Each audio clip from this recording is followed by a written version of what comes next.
सभी भक्तों को सीताराम। जय बालाजी महाराज। जय बागेश्वर धाम सरकार।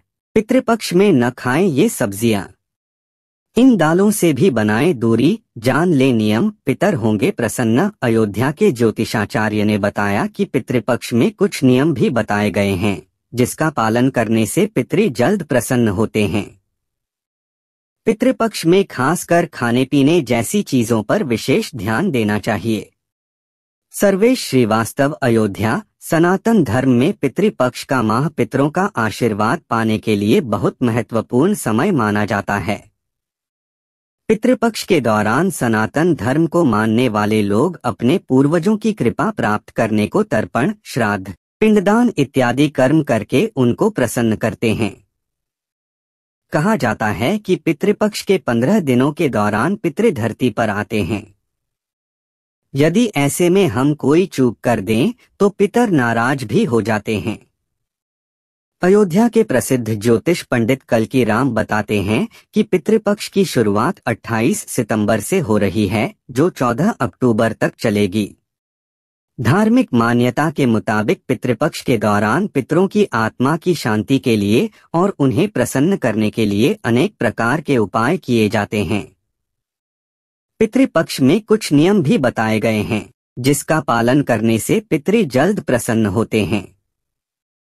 पितृपक्ष में खासकर खाने पीने जैसी चीजों पर विशेष ध्यान देना चाहिए। महिलाएं पितृपक्ष में इन चीजों का करें दान। आगे देखें। महिलाएं पितृपक्ष में इन चीजों का करें दान। संबंधित खबरें। सोना हुआ सस्ता, चांदी की कीमत में भी गिरावट। यहां जाने ताजा भाव। सावधान, क्या आपका बच्चा भी देखता है मोबाइल? खतरनाक है इसकी लत। बिहार में अब घर बैठे मिलेंगी ताजी मछलियां। मत्स्य विभाग ने शुरू की यह योजना। झारखंड के IAS-IPS की लगेगी ऑनलाइन क्लास। 3 महीने बाद देनी होगी परीक्षा। इन सब्जियों से करें परहेज। पितृपक्ष के दौरान ये सब्जियां, जिसमें शकरकंद, मूली, गाजर, शलजम, चुकंदर, अरबी, सूरन, इस तरह की सभी सब्जियों को खाने से परहेज करना चाहिए। इसके अलावा इन सब्जियों का भोग भी नहीं लगना चाहिए और न ही पितृपक्ष के श्राद्ध भोज में इसे किसी ब्राह्मण को खिलाना चाहिए।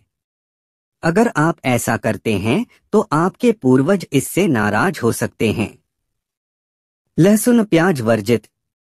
पितृपक्ष में लहसुन प्याज का सेवन करने की मनाही रहता है। इसे तामसिक माना जाता है। पितृपक्ष के समय पूरी तरह से सादगी से रहना चाहिए। भोजन भी सदा ही ग्रहण करना चाहिए। लहसुन प्याज का इन दिनों में पूरी तरह से त्याग करना चाहिए। चने और मसूर दाल से रहें दूर। पितृपक्ष में चने की दाल, चने का सत्तू, चने की मिठाई, चने से बने खाद्य पदार्थों का सेवन करना वर्जित बताया गया है। चने के साथ साथ पितृपक्ष में मसूर की दाल भी नहीं खानी चाहिए। इस दौरान किसी भी चीज को कच्चा नहीं खाना चाहिए। इस समय पके भोजन का ही सेवन करना चाहिए।